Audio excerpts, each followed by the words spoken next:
আসসালামু আলাইকুম। আজকে অ্যাডমিশন ইংলিশের একটা গুরুত্বপূর্ণ গ্রামারের টপিক নিয়ে হাজির হয়েছি। সেটা হচ্ছে সাবজেক্ট ভার্ব এগ্রিমেন্ট। তো সাবজেক্ট ভার্ব এগ্রিমেন্ট থেকে অ্যাডমিশন, বিসিএস বিভিন্ন চাকরির পরীক্ষায় প্রশ্ন হয়। এছাড়াও আমাদের একাডেমি যে ইংলিশ পড়ি সেখানেও রাইটস অফ ভার্বের মধ্যেও কিন্তু এখান থেকে প্রশ্ন হয়। তো এটা আমরা কয়েকটা আজকে গুরুত্বপূর্ণ রুলস নিয়ে আলোচনা করব। তো প্রথমে জানবো সাবজেক্ট ভার্ব এগ্রিমেন্ট আসলে কি। তো আমরা জানি যে সাবজেক্টের সাথে ভার্বের যে একটা সম্পর্ক বা একটা চুক্তি, সেটাকেই আসলে বলা হয় সাবজেক্ট ভার্ব এগ্রিমেন্ট। তো এখানে দুটি কথা আমাদের মনে রাখতে হবে। কোনো বাক্যের সাবজেক্ট যদি সিঙ্গুলার হয় তাহলে ভার্বটি হবে সিঙ্গুলার, সাবজেক্ট যদি প্লুরাল হয় ভার্বটি হবে প্লুরাল। অর্থাৎ এই দুইটা নিয়ম মনে রাখলেই হয়ে যাচ্ছে। আমরা প্রথম যে রুলসটা দেখব সেটা হচ্ছে অ্যান্ড। আমরা সাধারণত জানি অ্যান্ড দ্বারা যদি দুটি নাউন যুক্ত হয় তাহলে সেটা প্লুরাল হয়, কিন্তু অ্যান্ড দ্বারা দুটি জিনিস যদি যুক্ত হয়ে যদি একই জিনিসকে বোঝায় তাহলে কিন্তু সেটা সিঙ্গুলার হবে, তখন ভার্বটি হবে সিঙ্গুলার। তো উদাহরণ দেখি। তো আমি এখানে যে বাক্যটা লিখেছি সেটা হচ্ছে bread and butter is essential for main.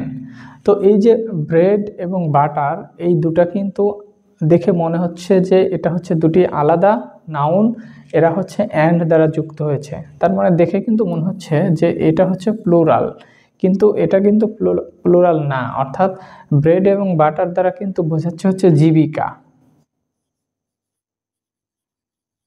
এই জন্য এখানে কিন্তু ভার্ব কি ইজ হলো। তার মানে আমরা কি জানলাম যে অ্যান্ড দ্বারা যুক্ত যদি দুটি নাউন একটি জিনিসকে বোঝায় তাহলে ভার্বটি হবে সিঙ্গুলার, কেননা সাবজেক্টটি সিঙ্গুলার। আমরা পরের নিয়মটা দেখি। পরের নিয়মটা হচ্ছে কিছু ইংরেজি ওয়ার্ড আছে যেরকম one of, each of, every of, either of, neither of, any of. এই ওয়ার্ডগুলোর পরে সাবজেক্টটা হবে প্লুরাল কিন্তু ভার্বটি হবে সিঙ্গুলার। তো আমরা একটু উদাহরণ দেখি। তো আমি এখানে একটি বাক্য লিখেছি, সেটা হচ্ছে one of my friends is an honest man. তো এখানে এই যে ওয়ান অফের পরে কিন্তু এই যে নাউনটি এটা কিন্তু প্লুরাল, এটা প্লুরাল কিন্তু ভার্বটি হচ্ছে সিঙ্গুলার। কেন সিঙ্গুলার হলো? অনেকেই কিন্তু এই যে ফ্রেন্ডের সঙ্গে এস দেখে কিন্তু বলতে পারে যে এখানে আর হবে, অনেকেই আর দেবে, কিন্তু আর হবে না। কেন? কারণ এই যে ওয়ান অফ মাই ফ্রেন্ডস, অর্থাৎ এখানে আমার অনেক ফ্রেন্ড আছে, সেই ফ্রেন্ডসের মধ্যে মাত্র একজন সে হচ্ছে সৎ মানুষ।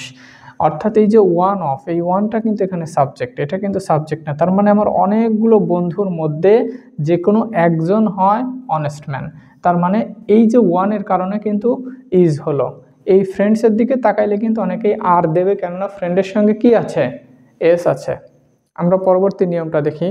আমরা 3 নম্বর যেটা নিয়ম আলোচনা করব সেটা হচ্ছে ইংরেজিতে কিছু ওয়ার্ড বা কিছু ফ্রেজ আছে যেগুলোর সাথে একাধিক সাবজেক্ট যুক্ত হতে পারে, এবং তখন কিন্তু এই ওয়ার্ডগুলো থাকলে কিন্তু আসলে প্রথম সাবজেক্ট অনুযায়ী ভার্ব হবে। তো প্রথম সাবজেক্ট যদি সিঙ্গুলার হয় ভার্বটি সিঙ্গুলার হবে, প্রথম সাবজেক্ট প্লুরাল হলে ভার্বটি প্লুরাল হবে। তো সেই ওয়ার্ডগুলো আমরা একটু দেখি। সেটা হচ্ছে যেরকম অ্যালং, তারপরে হচ্ছে along with, together with, accompanied by, including, as well as, in addition ইত্যাদি। তো আমরা একটা উদাহরণ দেখি। তো আমি একটি উদাহরণ লিখলাম, সেটা হচ্ছে I with my mother am happy. তো এখন এই যে অ্যাম দেখে অনেকেই কিন্তু অবাক হবে যে এখানে অ্যাম কিভাবে হলো। তো এই যে উইথ আছে, আমরা বললাম না যে কিছু ওয়ার্ড বা কিছু ফ্রেজ আছে যেগুলোর সঙ্গে যদি একাধিক সাবজেক্ট যুক্ত হয় তাহলে প্রথম সাবজেক্ট অনুযায়ী ভার্ব হবে।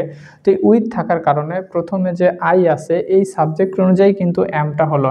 এখানে যে মাই মাদার আছে, অনেকেই কিন্তু মাই মাদার দেখে কিন্তু দুইটা সাবজেক্ট দেখে কিন্তু অনেকে এখানে আর দেবে, অথবা মাই মাদার দেখে ইজ দেবে, কিন্তু আসলে হবে কিন্তু অ্যাম, কেননা আই আছে। তার মানে কি, যে ওয়ার্ডগুলোর কথা আমি বললাম এই ওয়ার্ডগুলো যুক্ত হয়ে যদি দুটি সাবজেক্ট থাকে তাহলে প্রথম যে সাবজেক্ট থাকবে সেই সাবজেক্ট অনুযায়ী কিন্তু ভার্বটি বসাতে হবে। যেহেতু এখানে সিঙ্গুলার ছিল এই জন্য ভার্বটিও সিঙ্গুলার হলো। আমরা পরবর্তী নিয়মটা দেখি। পরবর্তী নিয়ম যেটা দেখব, আমরা দেখি যে কিছু কালেকটিভ নাউন আছে, এই কালেকটিভ নাউনগুলোর পরে কিন্তু সবসময় ভার্বটি হবে সিঙ্গুলার। তো সেই কালেকটিভ নাউনগুলো কি আমরা একটু দেখি, আমরা এগুলো মুখস্থ করে ফেলব।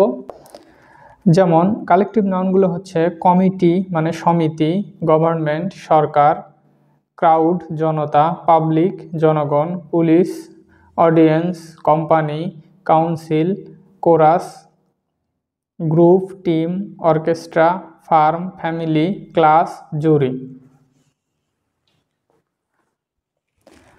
অর্থাৎ যে কালেকটিভ নাউনগুলোর কথা আমি বললাম, এই কালেকটিভ নাউনগুলো কিন্তু আমরা মুখস্থ করব। অর্থাৎ এই কালেকটিভ নাউনগুলোর পরে সবসময় ভার্বটি কিন্তু সিঙ্গুলার হবে। তো আমরা উদাহরণ দেখি।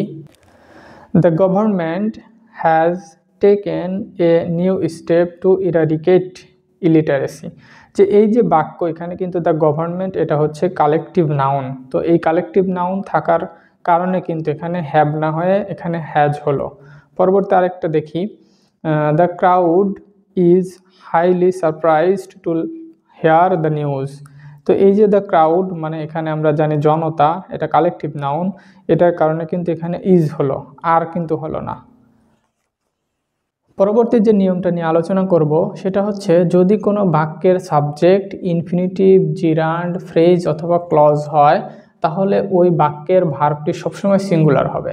অর্থাৎ ইনফিনিটিভ, জিরান্ড, ক্লজ এবং ফ্রেজ যদি কোনো বাক্যের সাবজেক্ট হয় তাহলে ওই ভার্বটি কি হবে? সিঙ্গুলার হবে। আমরা একটু উদাহরণ দেখি। এখানে একটি বাক্য লিখেছি, সেটা হচ্ছে walking in the morning is good for health. তার মানে এই যে ওয়াকিং ইন দ্য মর্নিং এটা হচ্ছে একটা ফ্রেজ, আর এটা হচ্ছে এই বাক্যের সাবজেক্ট। এই জন্য ফ্রেজ যেহেতু বাক্যের সাবজেক্ট, যেহেতু আমরা বললাম যে ফ্রেজ যদি বাক্যের সাবজেক্ট হয় তাহলে ভার্বটি সিঙ্গুলার হবে। এই জন্য এটা হচ্ছে ইজ, এটা হচ্ছে সিঙ্গুলার হলো। তার মানে এখানে যদি আমরা কোনো ক্লজ থাকতো বা এখানে কোনো ইনফিনিটিভ বা কোনো জিরান্ড থাকতো সেটাও কিন্তু সিঙ্গুলারই হতো। আমরা সর্বশেষ যে নিয়মটা নিয়ে আলোচনা করব সেটা হচ্ছে ফ্র্যাকশন। ফ্র্যাকশন মানে হচ্ছে ভগ্নাংশ। আমরা জানি বাক্যের মধ্যে অনেক সময় ভগ্নাংশের কথা থাকে, তখন কিন্তু আমরা বুঝতে পারি না আসলে কোনটা ব্যবহার করব। তো আমরা মনে রাখবো যে ভগ্নাংশ মানে তো এখানে অফ থাকবে, যেরকম 1/3 অফ, 2/3 অফ বা 1/4 অফ, তো এরকম ভগ্নাংশগুলো থাকবে। তো অফের পরে যদি ওয়ার্ডটা সিঙ্গুলার হয় তাহলে ভার্বটি সিঙ্গুলার হবে, এবং অফের পরের ওয়ার্ডটি যদি প্লুরাল হয় তাহলে ভার্বটি প্লুরাল হবে। তো আমরা উদাহরণ দিয়ে দেখি।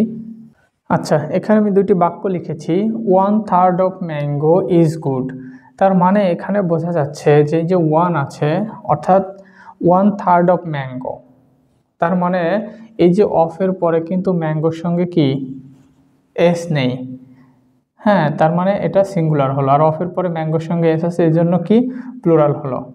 কিন্তু এই যে এখানেও কিন্তু এস হবে, কেন? কারণ এই যে 2/3 মানে হচ্ছে টোটাল হচ্ছে 3 ভাগ, সেই 3 ভাগের মধ্যে 2 ভাগ আমের কথা বলা হচ্ছে, এই জন্য 2 ভাগের কারণে এখানে এস হলো।